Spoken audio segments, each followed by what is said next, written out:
Have you considered the difference between an hourly worker and a salaried worker? It's not something I've spent a huge amount of time on, but my guest today on our After Dinner Leadership podcast, Scott Greenburg, definitely has.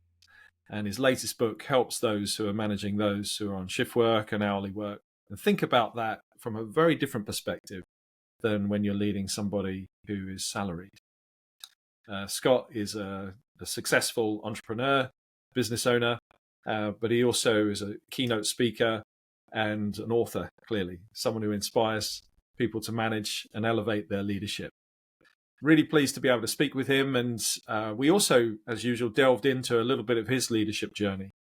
It was interesting to hear about his perspective on responding to adversity in your life, through an early cancer diagnosis and treatment and other challenges throughout his career, which has made him who he is, made him part of the success of who he is, how we respond to that adversity.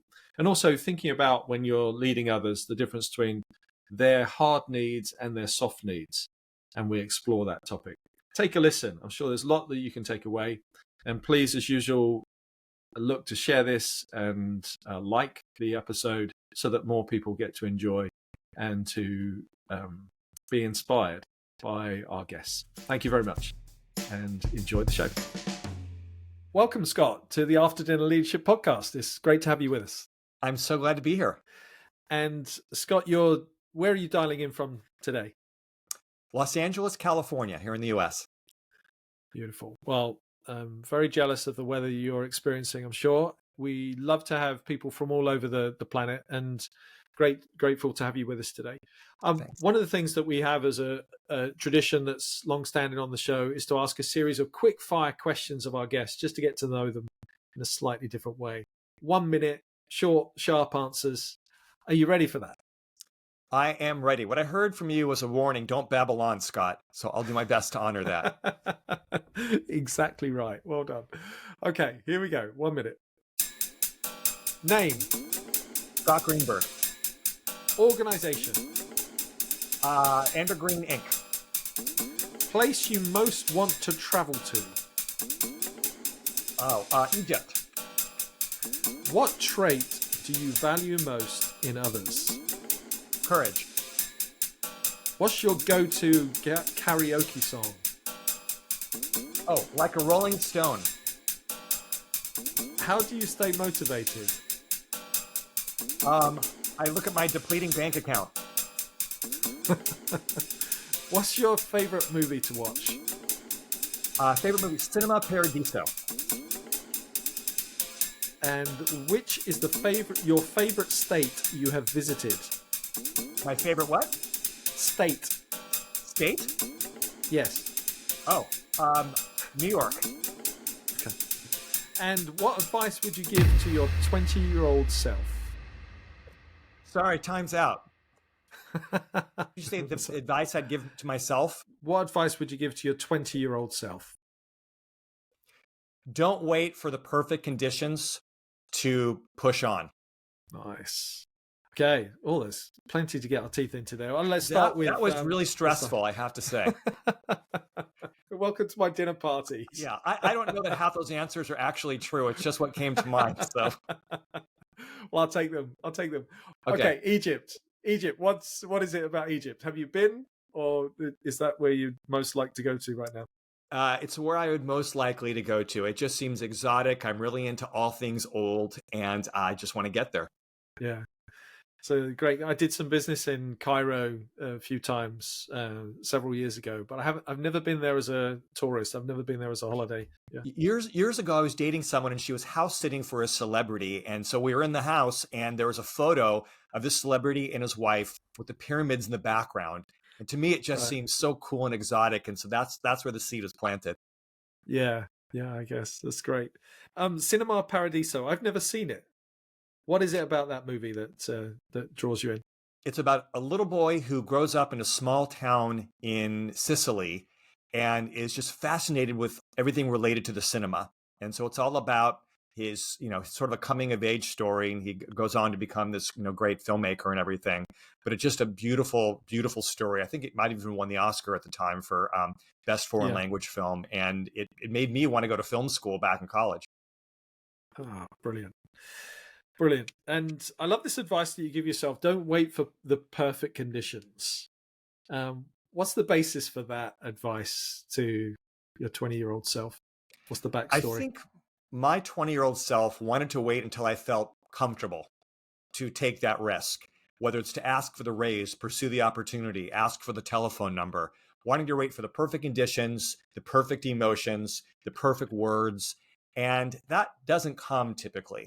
So I think we need to sort of feel the fear, use the awkward words, but go for it anyway. And there'll be Yeah. occasional failure, but I think we surprise ourselves by how often we succeed just by trying, because most people won't even try. So I say try imperfectly. That's better than waiting to do things perfectly. Great counsel. I love that. For those that don't know you, Scott, could you give us a little bit of an insight? We're going to talk about your leadership lessons. As you say, with the quick fire questions are to avoid us going through, right? Tell us about your childhood. But it's more, I'd love to get a sense of you've run various businesses, you've sold various businesses, and what you're doing now. Could you just give us a 30, 40-second version of your leadership journey? Sure. So I've always been interested in anything related to personal growth, all the way back to when I was in high school and I was involved in student government. And I went to leadership camps and I heard motivational speakers. So after college, I went to film school and was diagnosed with cancer. I had to drop out of film school to get treatment. And it was in treatment that I noticed all these other cancer patients, sometimes with the same cancer, but they were reacting differently. And their reaction, more than the cancer or the side effects of treatment themselves, was the thing that determined how they were getting through each day. And that made me really curious. And so that question led to my first opportunity to give a speech somewhere about choosing our reactions to adversity. And that's led to a 30-year career as a professional speaker. So my message has evolved, as have my experiences. But today I talk to business professionals about how to be better leaders, how to be resilient, and how to build great teams and provide great customer experiences. So for 10 years while doing that, I also ran 2 edible arrangements franchises here in Los Angeles to get some more real world business experience. And I've now written 2 books that are related to that experience. So today, full time, I travel, I speak, and I write about what business leaders can do to grow their business, build great teams, and provide exceptional customer experiences. Wow, that's lovely, and so interesting. Your experience with your health, I guess, just seeing the opportunity, I guess, that comes from adversity. Opportunity might not be the right word, but yeah, just No, the it way is. that I we think it react. is Yeah, exactly the right word. That if we right. recognize it, if we're looking for it and we seize it, often in opportunity, we're forced to think differently, we're forced to act differently, and there are new choices that may not have been available before. And that was certainly the Mm, case for me. And so, not that I ever want to invalidate someone's struggles, but often, yeah, we need to kind of destroy a building to create room for a new one. There needs to be right. those natural fires in a forest to make room for new growth. Sometimes we need to experience adversity to inspire us to embrace the change that we need so we can level up our lives. Yeah, I agree. And it's part of the fabric of who you are, isn't it? It's kind of the very core of you. You can't kind of take it away. Some of those other great things would be lost, that you've learned and developed as a consequence. So Yeah, yeah, I was thinking that, I'm in my 50s, and so on my body I have scars and freckles and whatever. And my thought is, these are the hieroglyphics that tell the story of my life, right? yeah, I almost wear these things as a badge of courage. I'm proud of what I've been through. It's not that I want to go through them again or wish whatever adversities I've had on other people, but they are part of the recipe of who I am today. I aspire to be better, but I'm certainly better now than I was when I was 20. So I wouldn't yeah. undo anything that I've been through, as Great. unpleasant as many of those things have been. Yeah, yeah. No, I understand that very well. Yeah, really good. Well, that's a lovely link into this topic then of what 3 leadership lessons do you wish you'd learned earlier? So one of the things that I write about in my new book is the idea of not just meeting people's. We have heard about hard skills and soft skills, But employees also have hard needs and soft needs. The hard needs being compensation, right, or benefits. It's the stuff they get.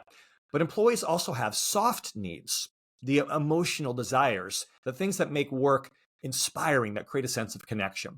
I wish when I was younger and had employees in my edible arrangements that I knew that and I recognized that earlier, that there's more I could have done to enhance their work experience, to create loyalty than buying them pizza, right? Or asking about their personal lives. I mean, these things were nice, but that's not what builds culture. And so I had an idea of what would be nice, but I should have spent more time asking questions, getting to know them, and really asking the question, what are their emotional needs? What do they want so that this is a great place to work, that it feels good? Had I asked that question, then I could have delivered on those things and built a more loyal team of employees. Great. What about number 2?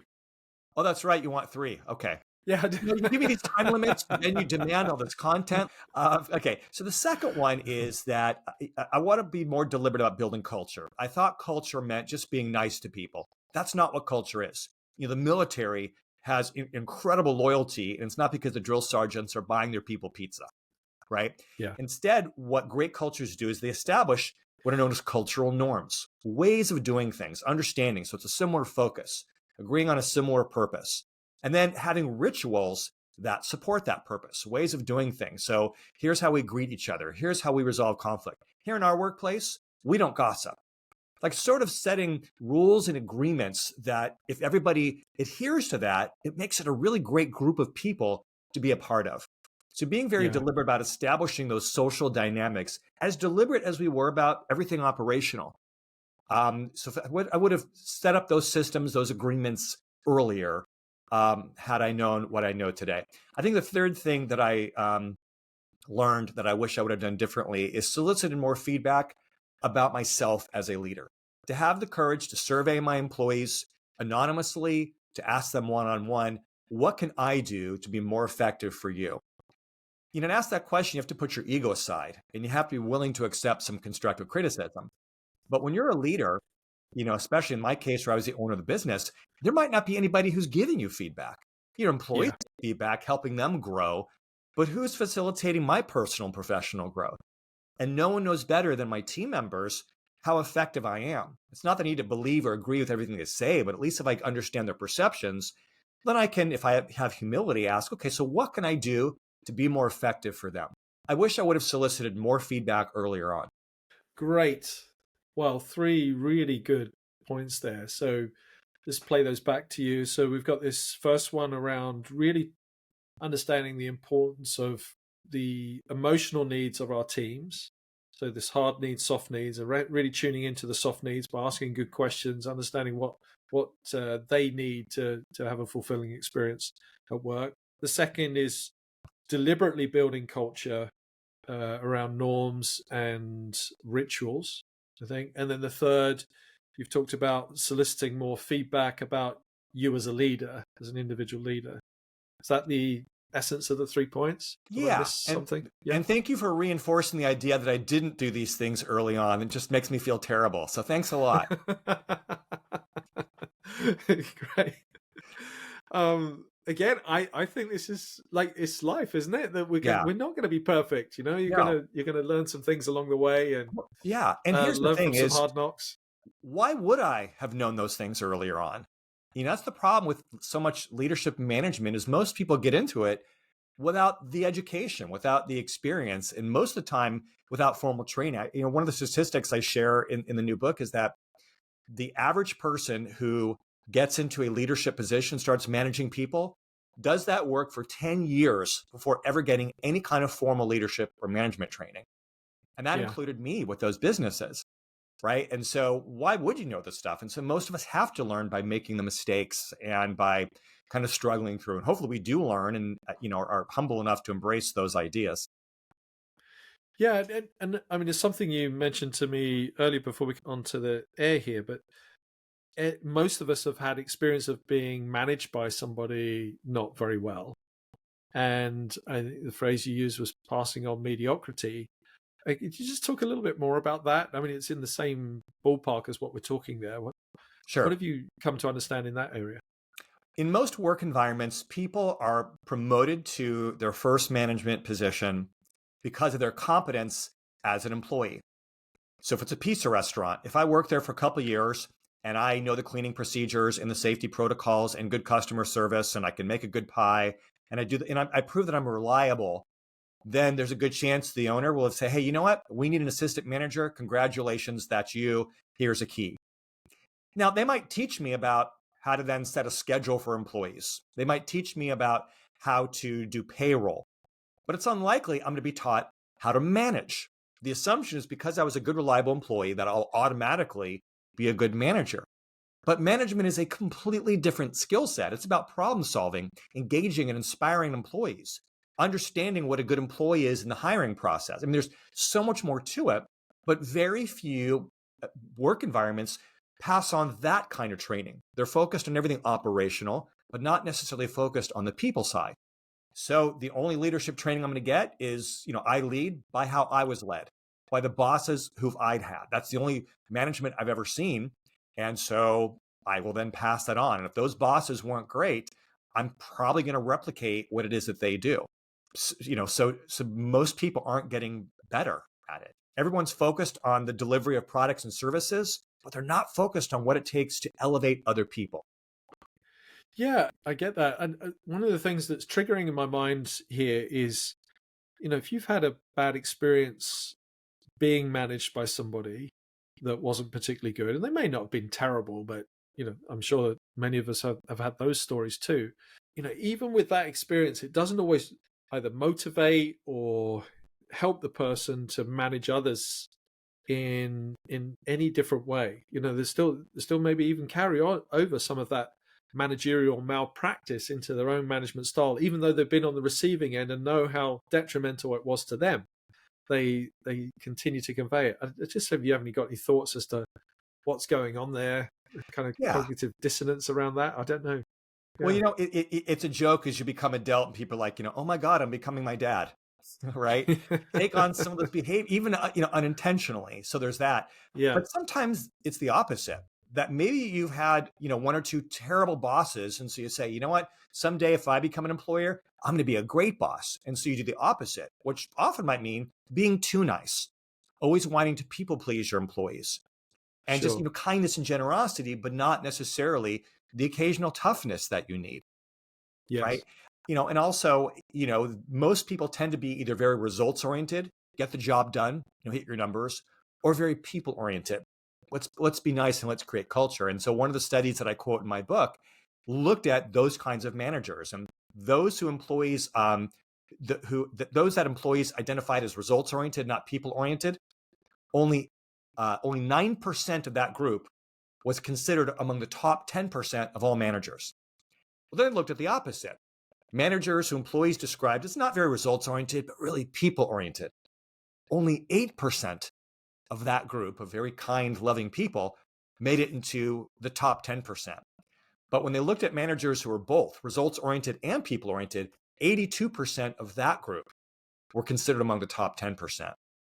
Yeah. So we have to be very deliberate and we don't want to be reactionary to previous bosses, but we need to be very deliberate about focusing both on what needs to get done, hitting our numbers, but also on building team. Even though these require using two different sides of the brain, two different parts of the brain, which is difficult, those who are willing to do it, they tend to be better managers. Nice. And I loved reading Liz Wiseman's work around multipliers. I don't know if you've ever seen or heard of that. She used the phrase accidental diminishers. And I quite like this idea that it's not malicious intent that someone's acting on, right? How am I going to destroy the culture or to demotivate employees? There's some accidental stuff that people are doing is they're trying to pull the levers of the stuff they're good at. They inadvertently, they start to diminish the power of the people within within their team rather than multiply it. I quite like that concept because I don't think people, there might be a few, but most people don't intend to go into work and try to diminish the culture. I did that sometimes with my employees totally unintentionally. Like I'll see an employee do something. And so I'd walk up and I would just adjust their work. thinking, give them Yeah. feedback. If it's criticism, I try to make constructive criticism, but give them feedback, thinking, well, they want to get better. And my job is to make them better. So I'm just there to help them. I'm just there to get their back. I'm like a yoga teacher, just making an adjustment to their pose. What I found is sometimes employees will look at that as like the deepest criticism, and they're humiliated that the boss caught them on something, and they're so worried about what I thought, and it would like affect them in their soul. Right. And often because Yeah. people are coming because they have self-doubt, because they have insecurity, maybe because management, myself included, hadn't been giving them enough praise and positive reinforcement up until that point to give them the confidence to receive a redirect. And Yeah. so here I am just trying to help. I'm not at all judging them or thinking less of them. It's just this, I thought that's what bosses do. But it ended up sort of really bringing down their mindset, bringing down their confidence, and making them, in an effort to make them better at their work, I made them feel worse. So I had to be Yeah. much more deliberate about how I delivered feedback and how I communicated to give them the information they need, but also the reassurance they need so they could really hear the constructive part of the adjustment I was trying to give them. Yeah. I guess it's a nice tie into your third point around asking for feedback as well. Hopefully we'll be aware of those types of behaviors and the impact that it's having. But sometimes we're not. We have our own blind spots as managers and leaders. So that idea that you suggested around soliciting that feedback, what mechanisms have you used successfully for that, Scott, in getting that honest feedback from the team and for those that work with you rather than some sort of doctored and neutralized version? Two things I think really helped me. One was anonymous surveys, where they could very comfortably on their phone or on the computer, without identifying themselves, answer questions.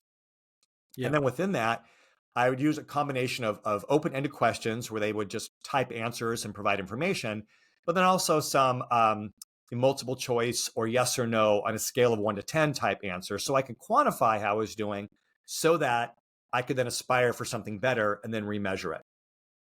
Same thing, by the way, I think for any kind of evaluation is that we want to be able to quantify it so that we can work to get better. So it's a combination of getting those kinds of metrics combined with comments and getting it anonymously. The second thing then was not anonymously. I would have one-on-one conversations with the team, and I would just ask the questions about how I was doing. But here's what's important is to ask open-ended questions, meaning not yes or no answer questions.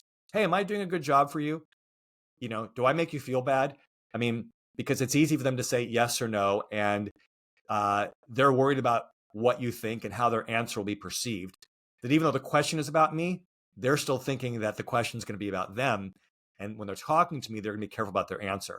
So I would almost make assumptions with questions. So I would ask questions like, hey, tell me 3 things that I could do to motivate you even more, implying that I'm not doing enough, or not even more. I might say, what are, give me 1 or 2 ways in which I can improve. Not can I improve, not are your needs being met, but what can I do to be better? What are some things that I do that might sometimes make you feel bad or feel scared or insult you? Like the assumption is that I'm imperfect and I'm acknowledging it, but I'm asking what the things are. So not answering is not an option for them. I mean, they still might need some encouragement. They might say, I don't know, but I'm doing the best I can to create a safe space for them to give me this feedback. I and like then that. once I got the feedback, then I really thank them and I made it okay. And then I tried to respond to the feedback and then check back. So they thought, wow, when I give feedback, Scott listens, closing that feedback loop.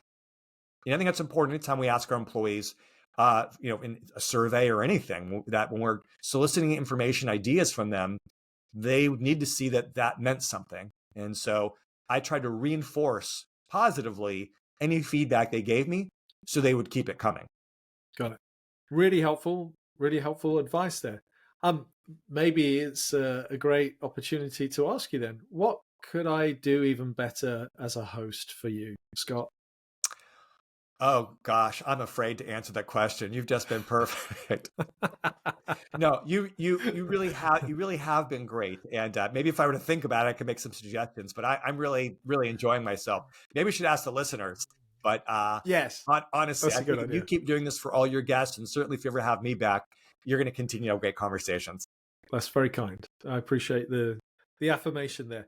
One of the areas that you've focused in on, which is not always a consideration, where your latest book, your second book, is got an emphasis, is the difference between having employees who are hourly workers and those that are on salary. And there will be people listening here who are facing that. You think, yeah, that's fine for you guys that are employing, on a salary basis, but I've got these hourly workers working on shifts and the likes of very different kind of setup, the different systems, I guess, that around that. Could you share just some of the learnings that you've had around that and some things, some considerations that managers and leaders should take into account? There are countless resources out there to help people with management and leadership. There's a billion gurus, a billion websites, a billion books, right? And we're all familiar Yeah. with who those people are and what those books are and what those podcasts are, talking about leadership and management broadly. And there's great information there. But you're not going to market to different populations the same way. You're not going to offer the same products and services to all populations because every population, every demographic, they have different needs. Well, the same thing is true about leadership. And what I have personally experienced, what I have observed is how different hourly workers are from salary workers. Salary workers, they have predictable income, they have predictable hours, they have the praise and respect and dignity of not having to punch in because their time isn't being measured to the minute. Their relationships are less transactional. It's much more relational. They tend to be more educated, bring higher skills. And so they can embrace abstract concepts like a really big mission statement. We exist to change the world and here are our values. I mean, those things are meaningful. And they really care about their work community because they're on a career path and they might envision themselves being there for years, right? A lot of things that are different. And there's a path for them to be there so they can be there for years and continue to grow and build and make more money and have new positions. In a hourly setting, it's very different. Relationships tend to be much more transactional. Pay is a lot less, often necessarily so. During tough times, hours might be reduced. But even good times, hours might be changed. Their income is less predictable. Their hours are less predictable. So their lives are much more in flux to do a lot more juggling. And because they're less likely to be making benefits, because there's less of a growth opportunity, because they're feeling less loyalty and commitment from the employer, they have less commitment and loyalty to the employer. So they're more likely to be tempted by another workplace down the street that offers another dollar, another pound per hour. Yeah. In many instances, they do come with less education. They do come with less experience, perhaps less skills. They tend to skew younger. And if they're younger than 25, their brains are still developing. They're not even yet the people they are going to be. So principles and ideas and tactics that work for building culture among salary workers, they're just not going to translate the same to this population. Understood. So I think that management needs to be very, very aware of that in terms of their expectations, in terms of the training, and in terms of the tactics that they use to build culture. What would you recommend? So I've got this realization. Hold on a minute. I've probably drinking from the wrong information source to be able to properly help this hourly workforce that I've got. What would be, I don't know, a couple of top tips that you would give to a leader in that context to be able to help get the best in their workforce? So one of those is a lesson that I learned the hard way, getting back to hard needs and soft needs. In a setting of hourly workers, you probably are limited as to how many hard needs you're able to hit. You're probably, your labor dollars aren't there to pay them necessarily a lot more, to give them a lot more benefits, to perhaps provide growth opportunities. So what you need to do for this population is compensate by delivering even more on the soft needs, by really making it a great work experience where there's more emotional payoff. People will pay more money for a better experience as a customer. We'll go to an expensive restaurant, stay at a nice hotel. We'll pay more money for that. Well, what I found is employees will accept less money for a better work experience. Not that they shouldn't be paid well, but we should pay them fairly. But if we want to be competitive against other workplaces, we need to deliver a soft compensation by understanding what are their soft needs, and really meeting those. So if they want flexibility, if they want praise, if they want a sense of community, these things matter to all human beings, but they really matter to this group. So if you can't pay more hard needs, if you can't pay more money, then compensate with more soft needs. Make this the absolute best place to work. And what I find is for a lot of people who might, this population might be a bit more transient, that might in some cases be struggling, if you create a non-toxic, really healthy family-like environment, that might be the only healthy environment they have in their lives. They're going to stay for that, and they're less likely to go down the street for a little bit more money, because down the street is not going to give them that same sense of emotional payoff. So we need to be a lot more deliberate about that with this group.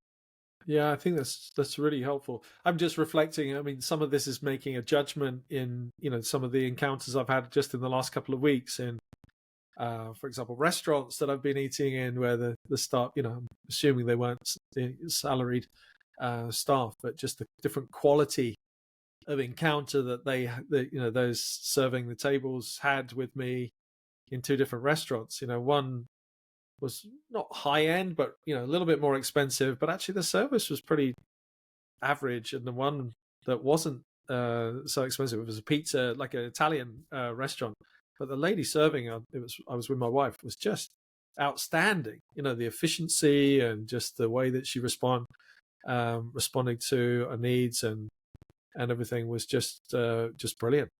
Right.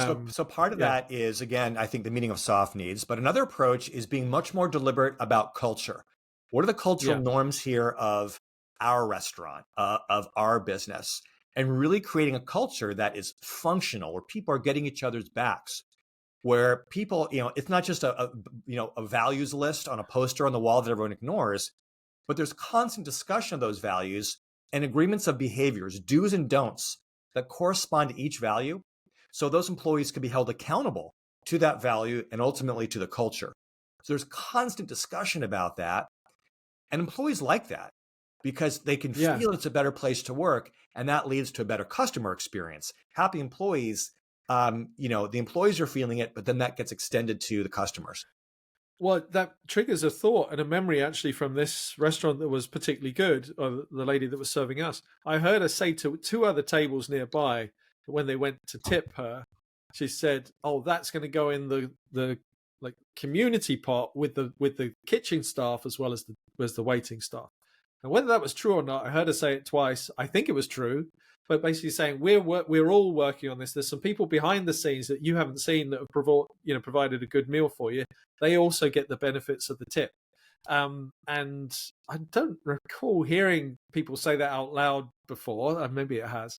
But that seemed to be in this spirit of culture. She had this routine of if someone tipped her, she would basically say, "I'm not taking that all for me. That's going to be distributed amongst all of the team," which I thought was kind of an interesting kind of little cultural ritual. And it springs to mind based on what you've just said. Okay. So tell us a little bit about, what's the title of the book? When's it launching? And why should someone read it? The book is called Stop the Shift Show. Turn your struggling hourly workers into a top performing team. It's coming out on February 13th. I'm so excited to get it out there. And I've already been giving speeches on it, and I do, training and workshops, that kind of thing. I think people should read it so that they can become best in class bosses, to become better employers, so they can take their shift workers and really turn them into something great. So if you're sometimes are struggling with your hourly employees, you want to be the best manager you can, build the best teams, the best culture that you can, and you want some real practical ideas, real world ideas, and to read about other work environments in a variety of industries who are doing it. So this isn't theoretical, this is real world. Those are all reasons to read the book. Great.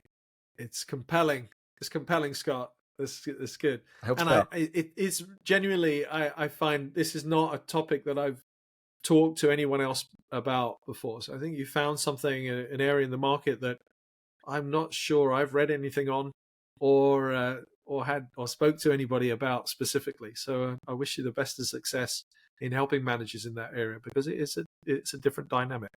So and I'm sure people appreciate it. And I know we have many aspiring leaders that listen to this show who are often in that hourly staff, at university or those type of things, and they'll appreciate better bosses in the context that they work in as well, I'm sure. Yeah, So that's great. That's what I want. I want, the book is dedicated to my children's future employers. And I envision that. I envision all the people who are becoming bosses and leaders now, and thinking that you might employ my kids, and I want my kids to have a better work experience. And you may not hire my kids, but you're hiring someone else's kids, and their parents want them to be treated well and want them to grow under your care. So there's a real opportunity to really do something wonderful and kind that will also help you grow as a leader and as a manager. So I really hope to contribute to that. Yeah. One of my first jobs as a teenager was like a weekly thing. I'd help deliver beds. And he deliberately took me under his wing as a mentor type figure. His name was John. And he would teach me life lessons. And at the time, I worked with my brothers, and we would snigger at times where you could tell he was about to launch into another life lesson. But I'm so grateful that he did. He saw me as a little project, and I'm grateful for that. Deeply grateful for him having that vision, for helping me see beyond this was just a job for me to get some extra money. Lesson number one when you're carrying a mattress is it's not heavy, it's just awkward. Yes, it is. Well, he was like pivot and all these kind of things. It's right. Yeah, he was a great guy. Scott, thank you so much for sharing what you have done tonight. How best does someone reach out to you if they want to get in contact? They can go to my website, which is scottgreenburg.com. You can also find me on LinkedIn and all the major social platforms, but scottgreenburg.com is the most direct way to get to me. Great. Thank you. As I say, wish you the best with your book. And if anyone's short of a Valentine's present, and it's coming out just before Valentine's as well, so the perfect gift. You just spoiled it. Now my wife is going to know what she's getting. But I also, look forward to reading it and exploring this topic in more detail. Hey, when your third book comes out, get in touch. We'd love to speak again and to explore your thinking and where it's going. For sure. I really appreciate this conversation and wish you the very best of success in the future. Thank you. Thanks for having me. Our after dinner leadership conversation is finished. Our guest has left, and you're still here. Now, of course, you're very welcome. I'm glad that you found the conversation to be engaging.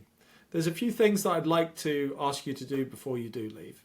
The first one of those is if you can stop and think about somebody who you think would enjoy this conversation, a friend, a colleague, perhaps an aspiring leader. The second thing is to stop and hit subscribe or follow. And then the third thing is to start doing something.